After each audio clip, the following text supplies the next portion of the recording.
Welcome to this episode of It's Called Soccer, the show that brings you the biggest stories, the best guests, and so much more. I'm Rebecca Lowe, lead host of the Premier League on NBC, and today I'm joined by the 2005 Champions League winner. He's also won a couple of FA Cups and 3 League Cups as well, Liverpool legend Jamie Carragher. Don't forget to subscribe wherever you get your podcasts, Spotify, Apple, and also we're on YouTube as well. Our episodes come out every Wednesday. This is what we've got coming up on today's show. We discuss the Eagles' Super Bowl success. Jeff, you got to get out here. You've Honestly, got to get to the NFL. I'm not being funny. I need to learn about this NFL. I get Jamie's thoughts on Liverpool crashing out of the FA Cup. I've been worrying for a while that the FA Cup could be a problem for them in terms of winning the Premier League. And we preview their huge upcoming games in the Cup and the Premier League. 6 points is a good lead, but it's not insurmountable. I think 9 points feels huge. Is Alexander Isak the best striker in the world right now? And can Newcastle keep a hold of him? If he was available, there's no doubt Arsenal would go for him, but I think Liverpool would be part of that queue as well. We ask what is going wrong at Tottenham and Chelsea. If they don't get Champions League football next season, having spent that type of money, that's a disaster. And it's time for more FanDuel picks of the week. Never ever do the same thing as Gary Neville. You'll be a very unhappy man. And our guest this week is former US men's national team goalkeeper Brad Friedel. And we take him down memory lane about the days when he played with a young Jamie Carragher. He liked the night out, Rebecca, let's be honest. A young lad in Liverpool, playing for Liverpool with a few quid in his pocket. Exactly. You're not staying in, are you? Exactly. And that's what's coming up on this week's edition of It's Called Soccer.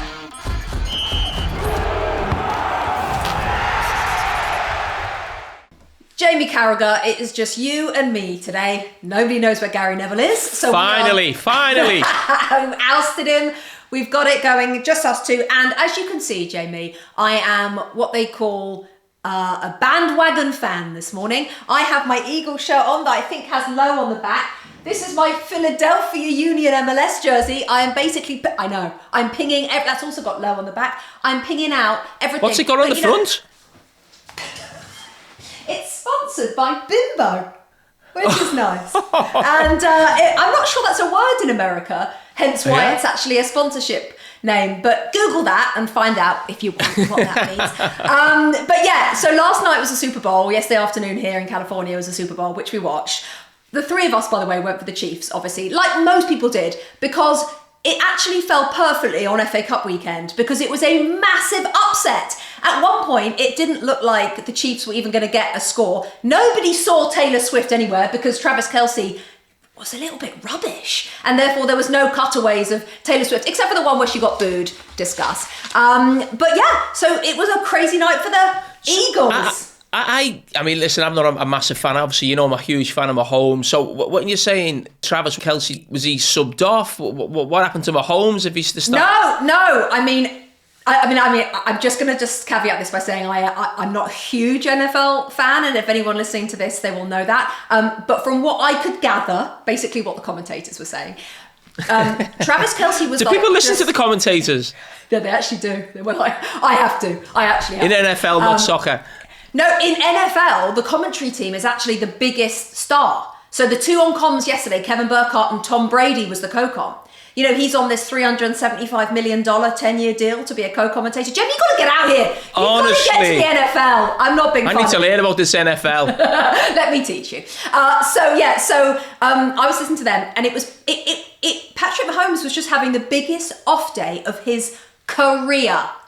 And they were going for, I know, it's so sad, but you know what, they're only human. And actually sometimes, I don't know, I sat there saying to my son, look, because he was disappointed in Patrick Mahomes, I said, you know what, Ted, Patrick Mahomes, I'm sure he's had lots of adversity, but when you have adversity, because all he's done is win for so many years, it does make you realise again how great winning is, right? Exactly. No, you're spot on.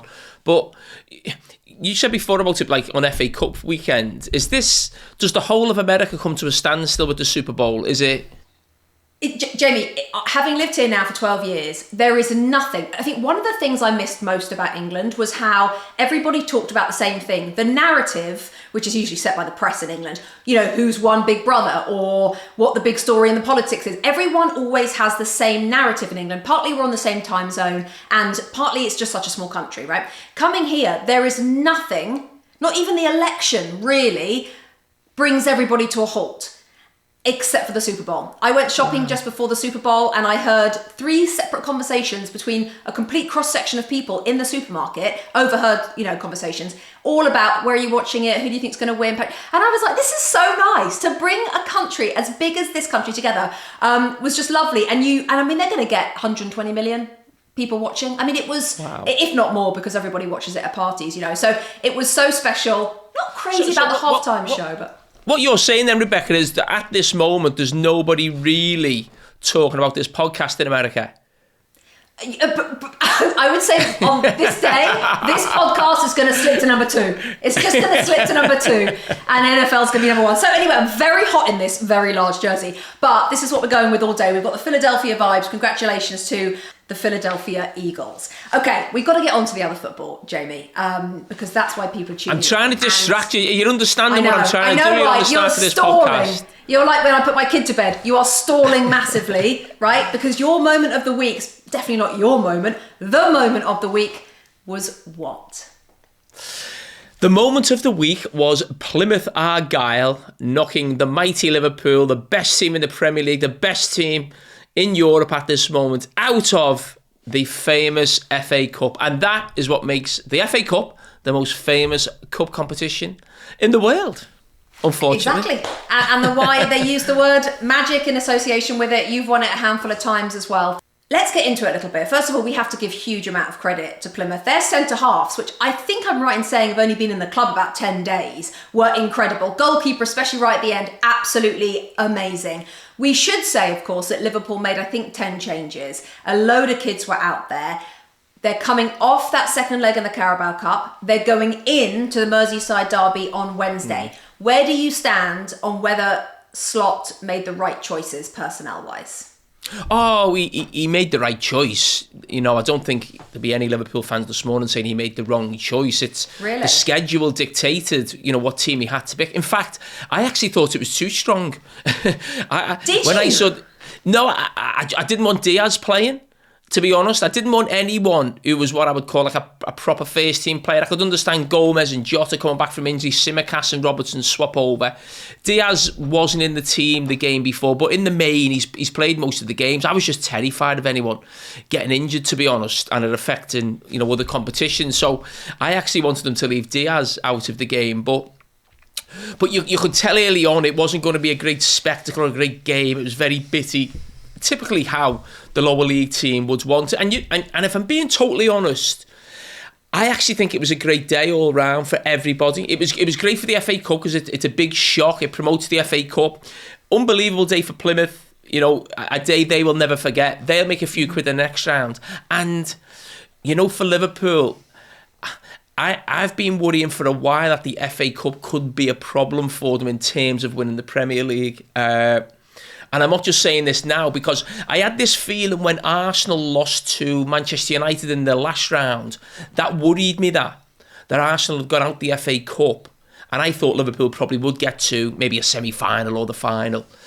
And I thought those extra fixtures and league games getting moved would give Arsenal a little advantage. So I'm not desperately disappointed, I must say, this morning that Liverpool lost today, and I think it's probably a great story for the FA Cup. And I think if Liverpool can win on Wednesday against Everton, everyone will be delighted with what's happened in the last sort of 4 or 5 days. I mean, there has hardly been a foot wrong under Arne Slot so far this season, and I know you feel he still made the right decisions, but he still lost the game and went out of the competition in one of the biggest shocks in the last.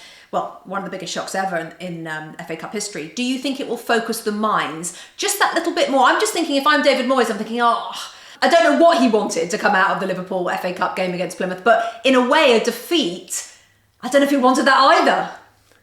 Yeah, I mean, people talk about, can you lose momentum? You're talking about, will that make them more focused? Yeah. I don't think it'll make too much difference. It's not like it was it's not like the team got beat and then they're going to try and prove people wrong. I think the players going into the game on Wednesday against Everton, they'll have no after effects of they weren't involved. Yeah. They're not embarrassed. They're not, it's not on them type of thing. So I think they'll almost be thinking, let's carry on from what we did against Tottenham, really. But for me, I think this game is the biggest game of the season so far. I would say the Everton Merseyside game. Derby? Yeah, because I think for a long time, it feels like for about 2 or 3 months now, we've been saying Liverpool are so far ahead with a game in hand. The game in hand is finally going to be played where then Liverpool and Arsenal are on the same games. Now, 6 points is a good lead at this stage of the season, but it's not insurmountable. I think 9 points feels huge. It feels big. You're basically a point off double figures. I just think there'll be as much eyes from Arsenal on this game as Liverpool supporters around the world who aren't in the stadium, because I think we all know this feels big. That if Liverpool win, I'm not sure how anybody to do with Arsenal would have enough belief that they can win it. You can still hope and still think, oh, you never know, something could happen. But I'm not sure there'd be much belief from anyone associated with Arsenal, whether that was management, players or supporters. They wouldn't say that. They'll still believe they can. But I just think 9 points feels a lot, I think, with 12, 13 games to go. We haven't spoken since Liverpool reached the Carabao Cup Final, where they're going to take on Newcastle after Newcastle's unbelievable display against Arsenal in both legs, actually. When you go into that game, Alexander Isak, is he your biggest concern in the League Cup Final? Yes. From a Liverpool point of view. Yeah, and you know what? I love him. The first goal he ever scored for Newcastle, I was at the game. It was at Anfield. I think it was his first game for Newcastle.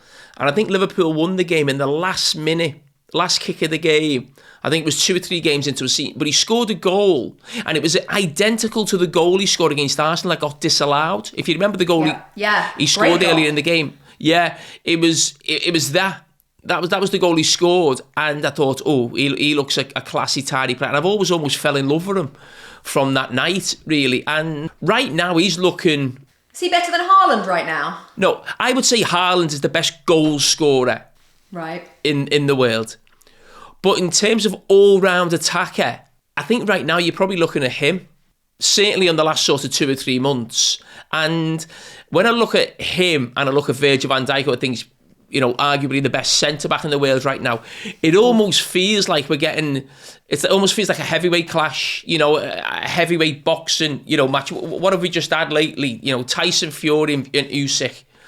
That's what it feels like going into that game. I know it's 11v11, but the best striker be the best centre-back, and let's almost see who comes out on top. And probably whoever does come out on top on that has probably got a great chance of winning the game.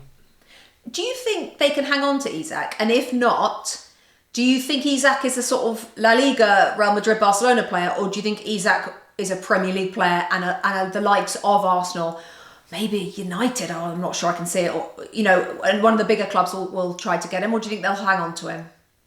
You know what? I think he's in a really awkward position, because I think they'll be able to hang on to him, because I think the figures we're talking, they would want probably 120 million, let's say. Now, that is an awful lot of money for a club. But you say, okay, he's worth it, he's fantastic. But he hasn't got 2 years to go. I think he's got 3. 2028, yeah. Yeah, so if Newcastle kept him for a year, they would still be able to get the money that they're getting right now. It's not like they're going to lose value. It's not like going from 2 years to 1 year. 3 years to 2 years, I don't think it makes that much difference. So I think if you're Newcastle, you could easily bat that away and say no. And even if Isak wants to go, it's a bit like, well, no, you're staying. There's no Bosman coming into it. It's a long time to stay at a club, 3 years to go for free. So I think Newcastle in a really strong position. I don't really get all the talk about going to Arsenal. I know Arsenal would love him. But one thing I would say is, well, Arsenal aren't the only team who need a centre-forward. Liverpool needs one as well. I think in the summer, Liverpool will be in the market for a centre-forward. So I think if he was available, there's no doubt Arsenal would go for him. But I think Liverpool will be part of that queue as well.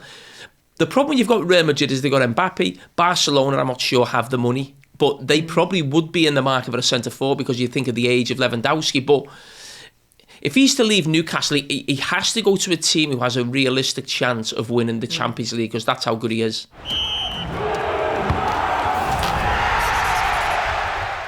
When the game tips off, the NBA action is just beginning on FanDuel, America's #1 sportsbook.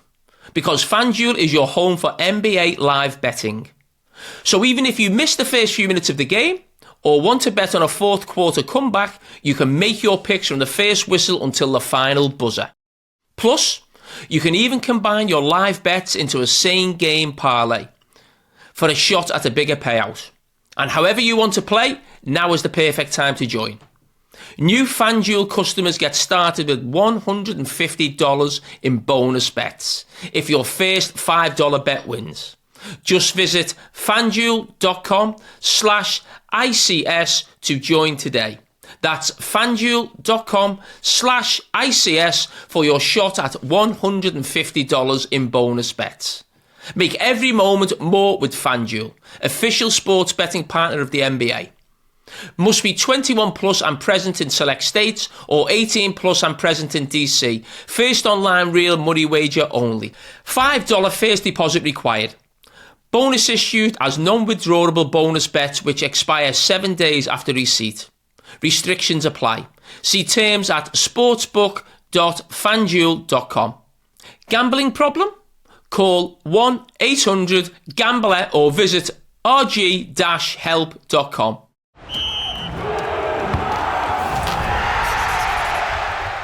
Let's move on to a team that would just like to win anything, quite frankly, and that's Tottenham Hotspur, because they went out of the League Cup at Anfield that you predicted. They went out of the FA Cup this past weekend against... Can I just interrupt there? Please do. Gary Neville didn't That's predict. why he's not here, by the way. Yeah, I mean, that's why he's not here. You know that man, right?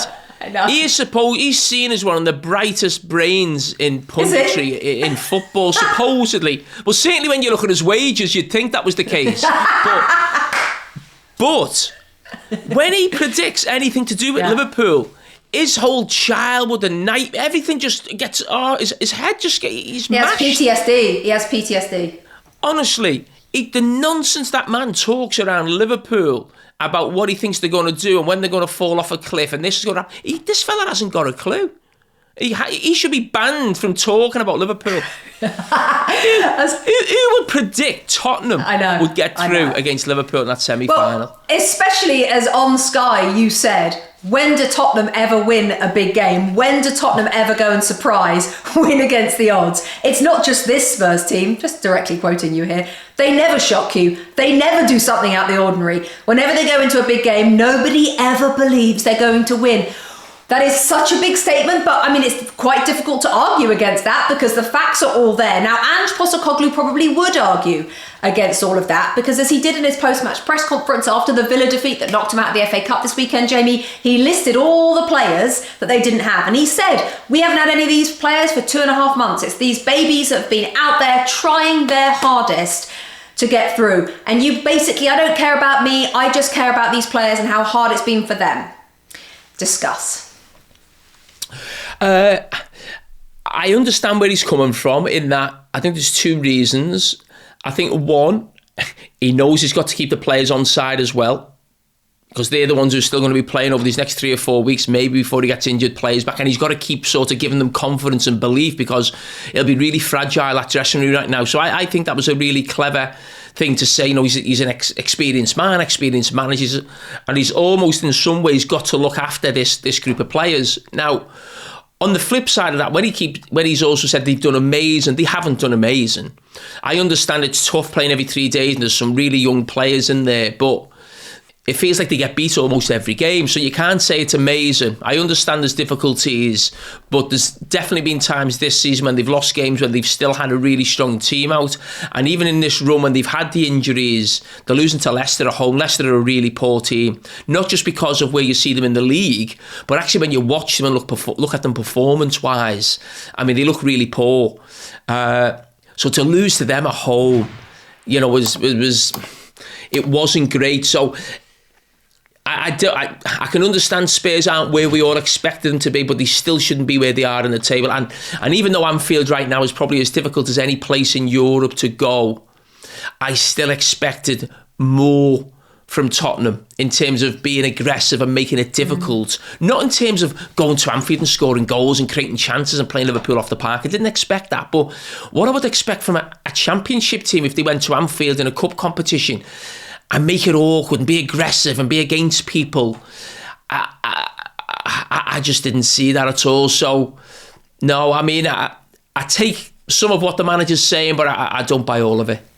At time of recording, he is still in a job. I think some people thought if he was knocked out of both cup competitions inside 3 or 4 days, he'd be fired. At time of recording, still in a job. Do you think he deserves a chance at the Europa League? Yes, and I think changing manager is always about, it's okay and it's easy for everybody to say, change the manager. But if you're Daniel Levy, who are you bringing in? Who is out there right now? And with Tottenham's injury record, you wouldn't expect the results to flip instantly. I do feel, actually, there should be almost a big analysis at the club, at the top of the club, sporting director, maybe the chairman, not just looking at the results, but why did the club get so many injuries? That has to be part of the analysis. Is that down to how they train, how they play? In your experience, Jamie, what is that down to? Can it be, enlighten people on things like the medical, how does that all work? How important is that? Well, when you look at styles of play, now Tottenham are one of the most intense teams in the league. You look at all the stats, they press really high, they get the ball back in play really quickly from throw-ins and goal kicks. So they're always at it. Now, we think that's a good thing. That's how we like football to be played, quick, on the front foot. Exactly. But when you think of teams like that, you think of Bournemouth. You think of Jurgen Klopp. Liverpool last season, the reason Liverpool are doing better this season, I don't think they're all of a sudden a completely different team. They're slightly different. I don't think they're a million miles better, but they're fit. They don't have any injuries. Liverpool last season were in Tottenham's sort of situation where it felt like 6 or 7 first team players out. You go back to the Carabao Cup Final, bringing kids on in the final. And that was to do with how Jurgen Klopp played. Now, it's slightly different with Arne Slot. There's not as many injuries. You look at Bournemouth, they're flying in the league. But I think a couple of weeks ago, they went to Newcastle, they had 9 first team players out. Tottenham is the same. I don't think that's bad luck. I think sometimes you can have a little bit of bad luck, that can happen, but when you continually get muscle injuries, you've got to then look at your style of play from your manager and think, well, okay, do we need a bigger squad if we're going to keep with this manager and have this style of play? We have to accept that this style brings us success, but the fall down is that we're going to lose players. So that has to be in the owner's mind when they bring managers in. And that was one of the reasons why Slot was chosen by Liverpool. When they analyse managers, not just about results and trophies, how often do his players get injured? And that seems to happen a lot with Postecoglou. So I understand when he's using that as mitigation, and understandably so, his best players aren't on the pitch. But is his style of play contributing to the amount of injuries that they get? And I probably there's a good chance that it is. Before we get to our picks of the week, I just want to mention Chelsea. Now, as you probably remember, that was maybe my worst prediction of the season when I said they would be top on New Year's Day, and I might have even tipped. You went early, Rebecca. You went early. I went so early. Although you and I both do have Forest to get relegated, so thank God that you were with me on that one. We'll edit that bit out. Yeah. But they're out the FA Cup. In fact, the FA Cup has opened up massively with Liverpool going out, Arsenal going out, Tottenham going out. And now Chelsea have gone out after losing to Brighton. 4 defeats now, Jamie, in 10 games with 3 wins and 3 draws. This drop-off is in danger of lasting a little bit too long, isn't it? It is. And I think the project almost looked like they were getting on track. The results are going well up there with Liverpool. I think there was a game. I think it was away at Everton where they could have gone top of the league. Yep.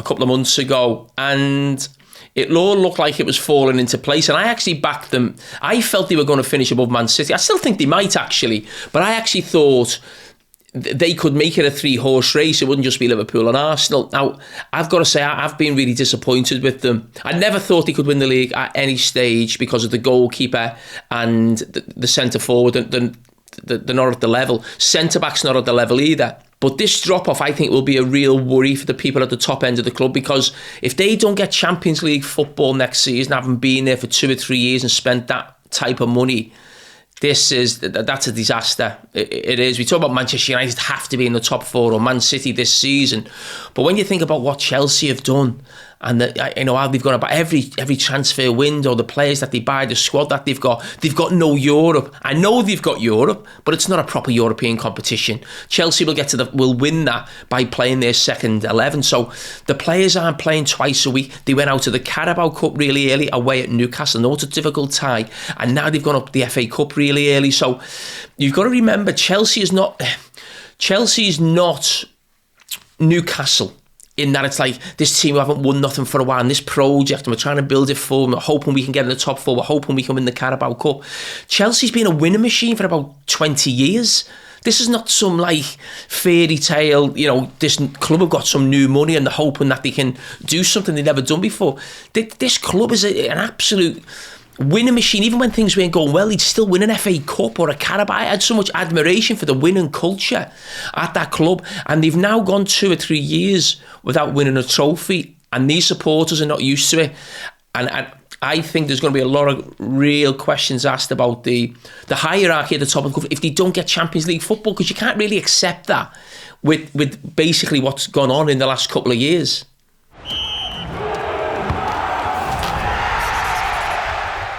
Okay, we're going to move on, Jamie, to our picks of the week, brought to you by FanDuel, America's #1 sportsbook. Despite my terrible Nottingham Forest and Chelsea predictions, I have actually taken the lead of the 3 of us. I got 4 points this week, which means I'm top of the league. I know, with 6. You're second, so keeping company with me with 5 points. Gary, with his dodgy old Spurs prediction, dropping down to bottom. I know, scoring 1 point this week. And we all got our Super Bowl picks absolutely wrong, of course, but it doesn't matter because I'm an Eagles fan, so that's fine. Jimmy, we have 3 more games, right? Gary has sent me his picks as he is away, as we've discussed. So let's start with Newcastle going to Manchester City in the Premier League this Saturday at 10 Eastern. I will tell you who Gary has picked. Gary has gone for a 2-2 draw. I was going to go for that. You can do that, but then do you want to do the same thing as Gary, bottom of the league? I don't know if that... No. Never ever do the same thing as Gary Neville. No. You'd be a very unhappy man. I'm going to go 2-1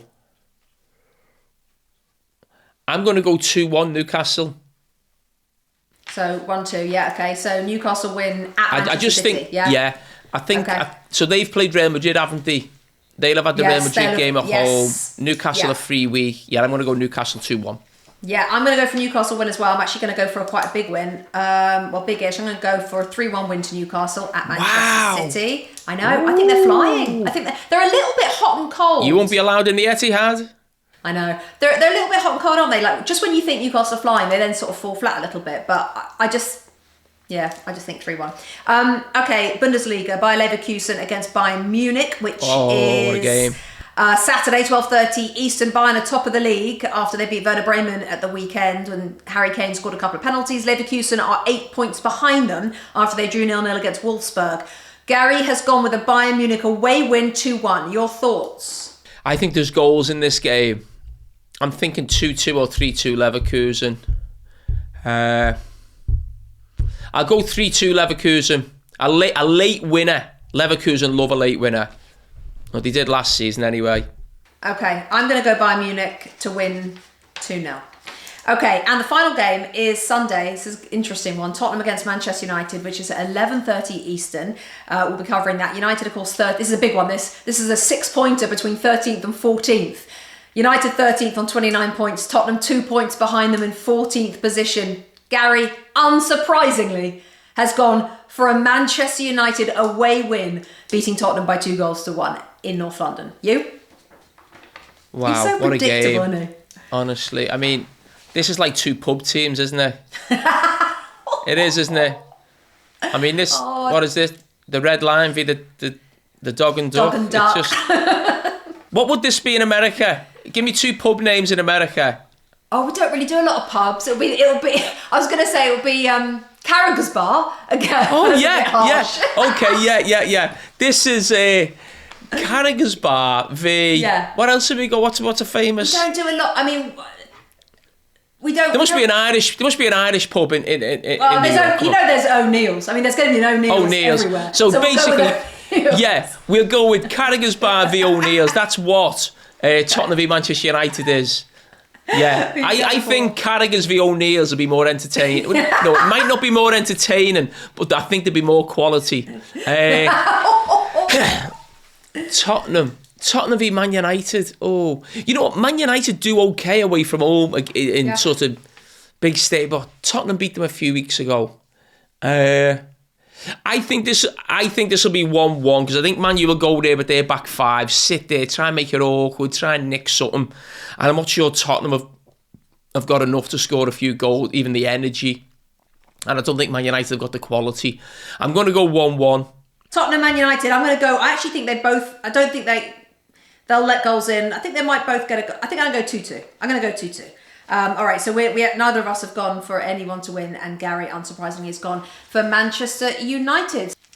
And that is our picks of the week, brought to you by FanDuel, America's #1 sportsbook.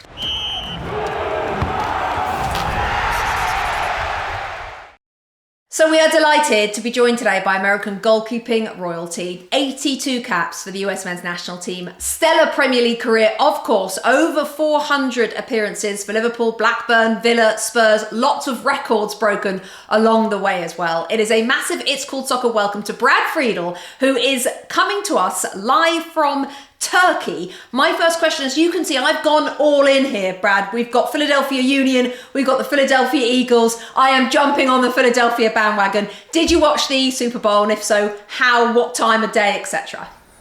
Oh, I watched a little bit of it. I'm a Cleveland guy. So Cleveland's not going to do anything Philadelphia or Kansas City for that matter. So I didn't really care about the game. I guess I was probably going a little bit for Kansas City just to see if they could win another one and break the record. But other than that, I had no interest being a Cleveland boy. Brad, we're going to talk to you about a number of things. We're going to get into the Premier League in a minute. Let's start with you all the way back, though, in 1994, because that was the beginning of both your international career, part of that 1994 World Cup squad, and also the last time, obviously, the United States held a World Cup. And here we are, less than 18 months already away from the next World Cup in North America, Mexico and Canada. Being part of that squad, cast your mind back, Brad, how big a deal was it to be a part of something that you felt at the time was very up and coming and a new wave of American soccer? Yeah, back then, I mean, it was crazy to think that we were even competitive. We had no league. We had professional indoor leagues and amateur leagues around. That was the business end of what started MLS. The sponsors seeing that, and some other owners, some billionaire owners that were readily going into NFL, readily going into Major League Baseball, going into ice hockey and basketball, and they finally started putting their money into football, or our football, soccer. So it still, during the World Cup, it paused for a year. It still wasn't catching on that much, and I think when the league started, it was 10 teams, maybe 12 teams. So if you look at the landscape back then, and then you look at what's gone on now, as far as the infrastructure of football in the United States, it's night and day. You don't even recognize it. With regards to the players, there is arguments, and every time I say this, people always say I'm a grumpy old you-know-what, and we had a lot of good players back then that had to go to Europe to play, and when we went to Europe to play, we had to grind out livings, and it wasn't easy. And I mean, I played at Liverpool with Carragher. As an American, Carragher was one of the up and coming players. I think you were 20 or 21 at the time, and you were coming up with Stevie G and Michael Owen and these incredible young players. And it was hard for Americans to get playing time at all in Europe. So those of us that made it through, I think we grew a little bit of a resilience and a little bit of a leather skin to be able to make it. Even at Liverpool, for the entirety of my career, it's probably the most inconsistent I ever played at any level. And I'm not like a nervous character. I don't really know why. It just happened that way. And but I learned from it. And then I moved on. I had to move to Blackburn so I could get set playing time. But we all learned to get through those times. I think it made us better. I think with MLS there was this little dip in in a little bit of complacency with some of the players, and they lost a little bit of that drive along the way. And I just see that drive coming back now. But if you look at the core of the players, they're mainly playing in Europe, the top boys. If we're missing Tyler Adams, if we're missing Wes McKennie, if we're missing Christian Pulisic, if we're missing Pepe, even the Sargents, if you're missing Chris Richards, etc., those are big losses for the national side. So we're not this football factory yet, but man, it's so much better than back in 1994. And and another World Cup, get the resources in again, and hopefully they invest wisely again, which I'm sure they will. And in another 20 years, hopefully we'll be able to attract better players into the United States more in their prime. We'll have to wait to see what happens.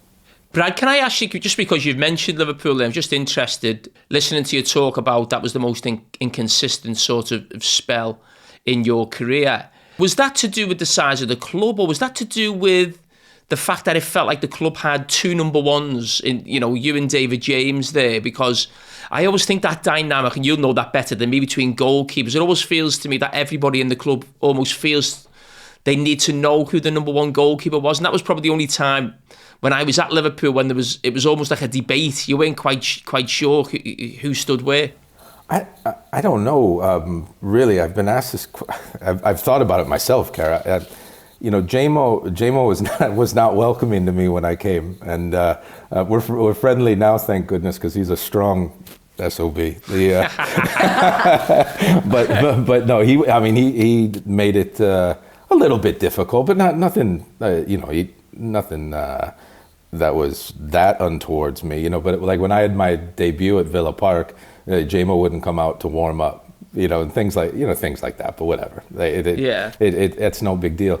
We had that time, it was Roy Evans, and then they brought in the co-managers, and we had like two number ones at the club, and Roy had signed me and not Gerrard, and I think Gerrard really wanted to get most of Roy's signings out of the club. And then later on in my career, I had Gerrard again at Villa. And we had a really good relationship at Villa, So, and he was a lovely man, as you know. I think he did a lot for you in your career. So I don't know, but I needed to get out. That was for sure. But I didn't want to leave because it's Liverpool. Whoever really wants to leave Liverpool. Can you remember, Brad, anything about a young Jamie? Oh God! Of course. What are we allowed to talk about on this podcast? Oh, we're allowed to talk about everything. No holds barred. Go. Cara, in all the pockets of England, especially in the more northern England you go, they're different. They're different characters. And Liverpool, they are. It's a different breed. And Cara was. Explain to those American people watching. What do you mean by a different breed, Brad? The training. But by the way, Cara, this is one thing I will say. Cara worked. He was one of the top 2 or 3 workers every day. Like if he was hungover, he'd come in.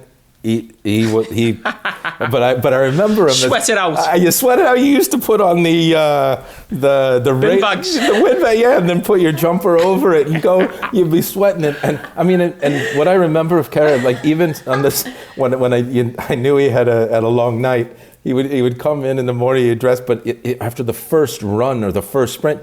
He was like gassed. He was like bending over, but he would still get through the whole thing as one of the top guys, and at the time you were getting shifted from positions because you could play in the midfield, you could play right back, you could play right center back, left center back. You're like the utility guy, which I think suited you at your age because you got chances to play when there were injuries and things of that nature. But I remember that. But he liked the night out, Rebecca. Let's be honest. Did he? Yes. So it was. There was a young lad in Liverpool playing for Liverpool with a few quid in his pocket. Exactly. You're not staying in, are you? Exactly. So but. And I remember. How do you think I met my wife? One of the funniest stories that I remember is you coming back to the changing room one day, And Gerard had just had a word with you, and he told you got to be more professional like Didi Hamann, because Didi always carried a bottle of water, and Didi was worse than you. Do you remember that, Jamie? Yeah, that was so. Gerard Houllier just had this vision, almost like a stereotypical vision of a German guy, you know, like he's dead professional, he's so straight. He's the most non-German person. Exactly. He hadn't worked him out yet, and he's got a bottle of water every morning because he's trying to rehydrate himself from the night before. And I'm thinking, oh, you just don't know what this guy is. He's playing cards all night, he's drinking all night, and Gerard's like, Jamie, listen, you're a young lad, you're going down the wrong path. You need to follow this fella. All the other, I remember sitting next to Stig Bjorneby, we're looking at each other going, what's happening here? Stig was the ultimate professional. Yeah, he was. Football was fun back then, wasn't it, Cara? I mean, come on, it was always fun all the way through. I was really fortunate, played till I was 44, so I got 3 different decades of what a professional is. I mean, so at Liverpool, we'd go play a game, and we always took the coach back, and there'd be some drinks on the coach, and then you'd get back, and then you go to Ronnie Moran's pub or somewhere else, and I mean, and if you tried to do that today, could you imagine what would be in the over social media, and the foreign coaches coming in wouldn't know what to do with it. I remember Gerard Houllier. I got sent off once away at Charlton. I don't know if you were playing in the game, Brad. We got beat 1-0 away at Charlton. I got sent off. And because of the way the fixtures worked and we'd been knocked out the FA Cup, I didn't play another game, or I wasn't available for Liverpool for over a month to play. So Gerard Houllier was that terrified of me going out drinking. He used to bring me in twice a day. So I'd train with him, and then he'd bring me in again in the afternoon saying, you'll go drinking with your dad. And all that was because one day I came in on a Monday, we'd had a good win. He said, what did you do after the game? I said, I just went for a drink with my dad. Like, it was the most normal thing. Like, what else is everybody else doing? It's like, I went for a drink with my dad. He went, your dad takes you drinking. I went, yeah, what does your dad do? In terms of the Premier League right now, Brad, you obviously keep an eye out for results of your old clubs, of Liverpool, of Villa, of Tottenham. What's caught your eye from those 3?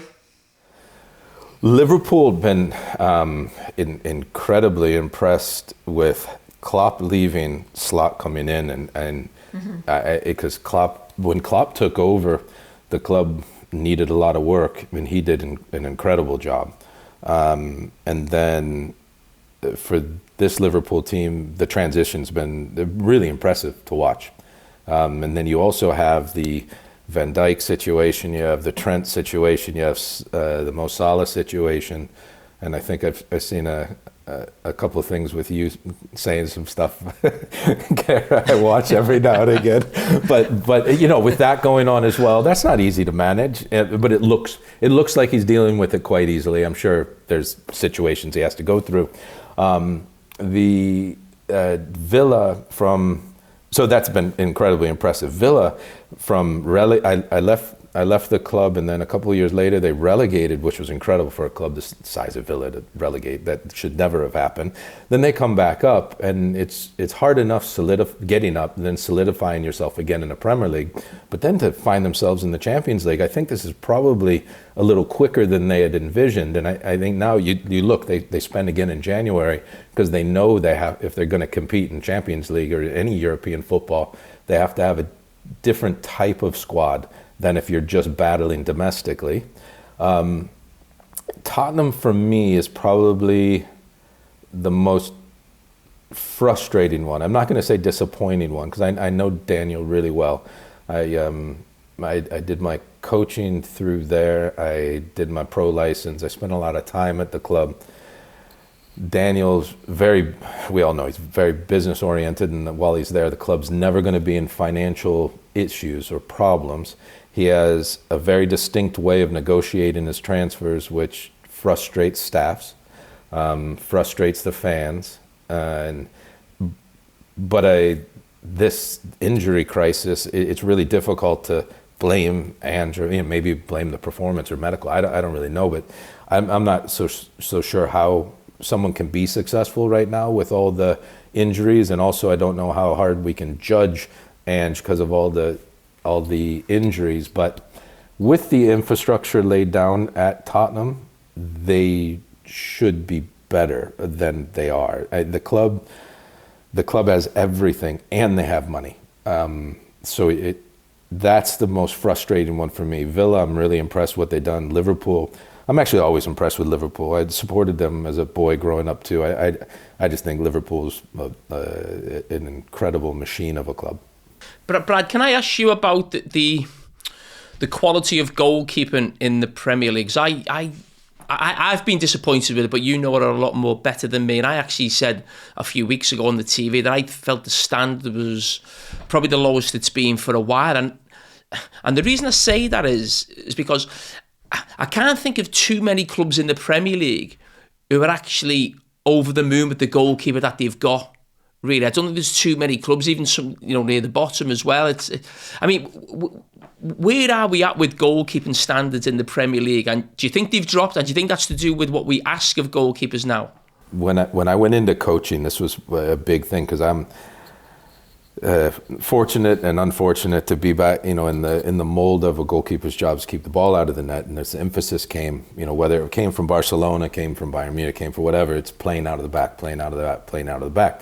So there's a lot of coaches that will put the emphasis on that and think that if a goalkeeper makes a mistake on a cross or a mistake on a one-on-one, but plays 4 or 5 good balls out, he's performed well. There are those kind of coaches out there. You don't think that way. I don't think that way, to be honest with you, as a goalkeeper. I really don't. Standard of goalkeeping has become been a little bit more difficult with the type of balls they use and with the players, and they're bigger, faster, stronger, all that stuff. The pitches, everything's made to sort of create more goals. I put Alisson and Martinez really head and shoulders above most everyone in the Premier League. And that goes with Ederson as well. I love Alisson and Martinez, and what the consistent performances that they put in. I just think there's been a shift, Cara, on what a lot of the coaches deem as really good goalkeeping. And so, as you might think, I'm not so sure about him, I guarantee there's a lot of coaches that go in and I'm really happy with my keeper today. And I think it's just a little bit of shift of what's been important for some of the clubs. Do you think that's down to the fact that when they're working on the technical side of the game a lot, they're actually that means that's taken away from the actual goalkeeping training? Because there's only so long you can train. You're probably out for a couple of hours, maybe an hour and a half on a training session. Do you think that's maybe why I'm looking at the standards and seeing goals going that I don't like to see going? Do you think that's the fact that they haven't actually put that work in because there's so much work on the technical side of the game now? Yeah, I absolutely do. I still think that the most important thing is keeping the ball out of the back of the net. I think the next is how, especially in England, is how you're dealing with one-on-one situations. That's why I think Alisson's so good on 1v1s. Yeah. He's just spectacular. Then after that, then you have to deal with the crosses. Then after that, you have to deal with the through balls. And at the same time, with sort of crosses through balls, is the emphasis on playing out of the back. There's sort of been one anomaly with that, and that's Pep Guardiola's teams, because they've been so good with having that extra player. His style, the emphasis on Ederson with his feet, probably outweighs his ability to shot stop. But he is not as good as a shot stopper as your Alissons and your Martinez's. I'm a shareholder also in a company, goalkeeper.com, that proves all that. But is he a good goalkeeper? Yes, of course Ederson's a good goalkeeper, but the emphasis is how he plays with his feet out of the back. If you put him in a team that just played more longer passes, for instance, people wouldn't think he's as good as they do. On that website that you've got then, Brad, and you must be obviously looking at all the stats of the goalkeepers, what's that telling you who the best goalkeeper in the world is right now? Ooh, in the world, the most consistent performers over time have been Alisson, have been Martinez, has been your Oblaks, your Courtois. The main names when you look at a block of 5 and 10 years, like those teams are doing well, and the keepers are doing well because they're good. They really are. Then the mark of the top goalkeepers is one thing is never changed. And I don't think it ever will. Is how you deal with the mistake. Cara, we all make them. It's what. Well, you've got a lot of experience with that, haven't you? Here we go. Having to deal with them running by you.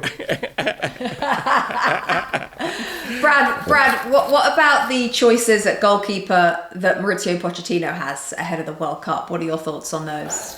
I wish they were playing more. It's goalkeepers need to play first team games. You have to be on top of your game. I gave Matt Turner his professional debut with the New England Revolution, and a lot of people thought I was crazy, and I told the national team that they need to call him in because his shot stopping ability is outstanding. Real late bloomer playing with his feet, got himself into a position where teams were interested in him, and I just think he made the wrong move twice. You can't be the number one and have the ambitions of being the number one for your country and signing as number 2 and number 3 at your club. And Arsenal's a great club, of course, but you got to go play football. So I was happy to see Zach Steffen return, or just find a club. It didn't matter if he came back to MLS or wherever, but he found a place to play. So he's getting games now.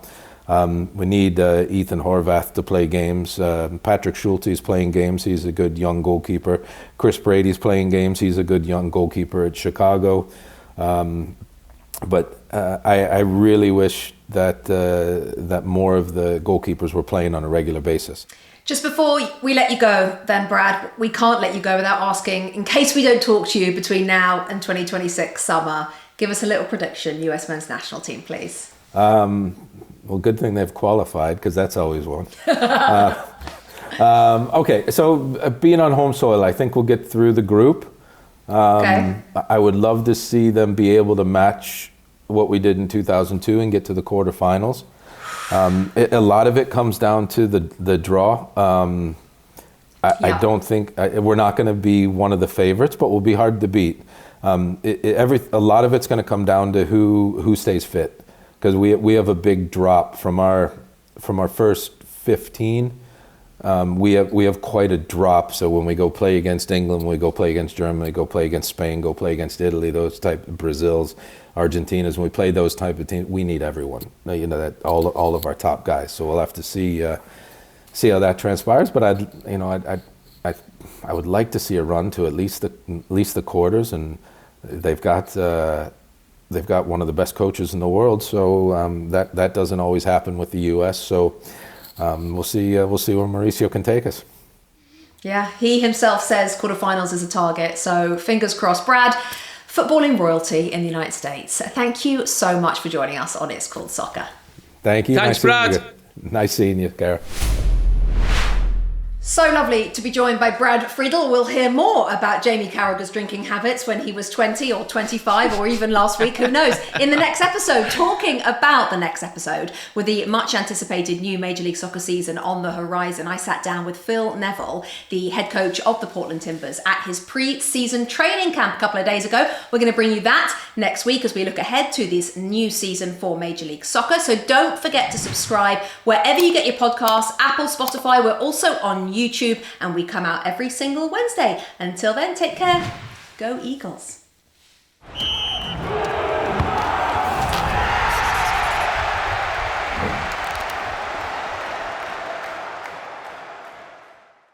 Must be 21 plus and present in select states. For Kansas, in affiliation with Kansas Star Casino, or 18 plus and present in D.C. Gambling problem? Call 1-800-GAMBLER or visit rg-help.com. Call 1-888-789-7777 or visit ccpg.org/chat in Connecticut or visit mdgamblinghelp.org in Maryland. Hope is here. Visit gamblinghelplinema.org or call 800-327-5050 for 24/7 support in Massachusetts. Or call 1-877-8-HOPE-NY or text HOPE-NY in New York.